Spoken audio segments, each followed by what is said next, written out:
नमस्कार दोस्तों। आज हम बात करेंगे ऐसे दिल दहला देने वाली घटना की जिसने रिश्तों के पवित्र बंधन पर कई सवाल खड़े कर दिए। ये कहानी है उत्तर प्रदेश के जालौन की, जहां एक नातिन ने अपने नाजायज प्रेम संबंध को छिपाने के लिए अपनी ही 75 वर्षीय दादी को सिलबट्टे से कुचलकर उनकी नीमर्म हत्या कर दी। ये एक ब्लाइंड मर्डर था जिसे जालौन पुलिस ने महज 32 घंटों में सुलझाकर न सिर्फ हत्या का राज खोला, बल्कि उन्होंने रिश्ते के बीच छुपी हुई हैवानियत को भी सबके सामने लाकर रख दिया। ये दर्दनाक वारदात जालौन के कोतवाली कोट क्षेत्र के भदेवरा गांव का है। बुधवार की रात जब सब अपने घरों में चैन से सो रहे थे, तभी एक परिवार में मातम छा गया। परिवार के एक घर में 75 साल की बुजुर्ग महिला का शव लहूलुहान हालत में मिला। उनके सिर पर गहरे चोट के निशान थे। ये साफ था कि किसी भारी या धारदार चीज से उन पर कई बार वार किए गए हैं। ये किसी सामान्य मौत की नहीं, बल्कि एक नीमर्म हत्या का मामला था। परिवार वालों ने पुलिस को सूचना दी। घटनास्थल पर पहुंची पुलिस ने जब स्थिति को देखा तो उनके सामने एक बड़ी चुनौती थी। ये एक ब्लाइंड मर्डर था जिसका कोई चश्मदीद गवाह नहीं था और न ही हत्या का कोई स्पष्ट मकसद सामने आ रहा था। पुलिस के लिए ये केस किसी पहेली से कम नहीं था, लेकिन जालौन पुलिस ने हार नहीं मानी। पुलिस अधीक्षक के नेतृत्व में एक टीम का गठन किया गया, जिसने आधुनिक तकनीक और पारंपरिक पुलिसिंग दोनों का ही सहारा लिया। पुलिस ने सबसे पहले घटनास्थल को बारीकी से मुआयना किया। घर के अंदर और घर के बाहर हर एक कोने को बहुत ही सफाई से खंगाला गया। आसपास के लोगों से पूछताछ भी की गई और सबसे महत्वपूर्ण, इलाके में लगे सारे सीसीटीवी कैमरे फुटेज को खंगाले गए। पुलिस की शुरुआती जांच में ही कुछ ऐसा सुराग मिला जो इस मामले को एक नई दिशा में लेकर चला। पुलिस ने पाया कि घटना वाली रात घर में कुछ संदिग्ध गतिविधियां हुई थी।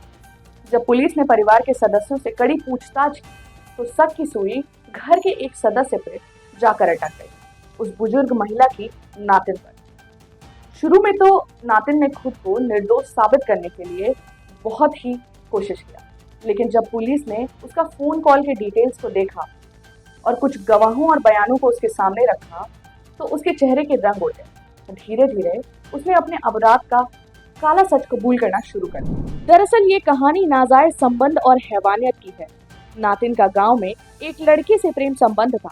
बुधवार की रात जब घर में सब सो रहे थे तो नातिन ने अपने प्रेमी को अपने घर बुला लिया। दोनों साथ में आपत्तिजनक हालत में थे। तभी अचानक 75 साल की दादी की नींद खुल गई और उन्होंने दोनों को उस हालत में देख लिया। ये देखकर दादी दंग रह गई। उन्होंने अपनी नातिन और उसके प्रेमी को तुरंत वहां से जाने के लिए कहा। इस दौरान नातिन और उसके प्रेमी को डर सताने लगा कि अगर दादी ने ये बात परिवार के अन्य सदस्य को बता दी तो उनके नाजायज रिश्ते का खुलासा हो जाएगा, साथ ही साथ वो समाज में अपमानित भी होंगे। इस डर ने उन्हें इतना अंधा बना दिया था कि उन्होंने पल भर में एक खौफनाक फैसला ले लिया। अपने रिश्ते को छुपाने के लिए उन्होंने उस दादी को ही रास्ते से हटाने की ठान ली, जिन्होंने उन्हें बचपन से पाल पोस कर बड़ा किया था। हत्यारों ने घर में पड़े एक भारी सिलबट्टे को उठाया और उस दादी के सिर पर बेरहमी से वार करना शुरू कर दिया। एक बार, दो बार और फिर ना जाने कितने बार। जब तक कि उनका सिर पूरी तरह कुचल नहीं गया, इस नीमर्म हमले ने दादी की मौके पर मौत हो गई। हत्या के बाद दोनों ने सोचा कि अब उनका राज हमेशा के लिए यहीं पर दफन हो जाएगा और वो वहां से तुरंत फरार हो गए। लेकिन उन्हें नहीं पता था कि कानून के हाथ बहुत ही लंबे होते। पुलिस ने महज 32 घंटों के अंदर इस ब्लाइंड मर्डर के केस को सुलझा दिया और हत्यारी नातिन को फौरन ही गिरफ्तार कर लिया। पूछताछ के दौरान उसने न सिर्फ अपना गुनाह कबूल किया, बल्कि उसने अपनी हैवानियत भरी कहानी भी पुलिस को सच सच सुना दी। पुलिस ने बताया कि नातिन ने अपनी दादी को जान से मारकर अपने प्रेमी को तुरंत ही घर से भगा दिया। फिलहाल पुलिस ने हत्या में इस्तेमाल किए गए जो सिलबट्टा था उसे बरामद कर लिया है और फरार चल रहे प्रेमी की तलाश अभी भी जारी है। ये घटना हमें सोचने पर मजबूर करती है कि रिश्ते का मोल क्या यहीं तक रह गया है? क्या प्रेम इतना अंधा हो चुका है कि वो खून के रिश्तों को भी कुचल दे? जालौन की ये घटना एक सबक है कि इंसानियत की राह से भटकते ही अंजाम कितना खौफनाक हो सकता है। कह सकते हैं कि कितना बुरा हो सकता है।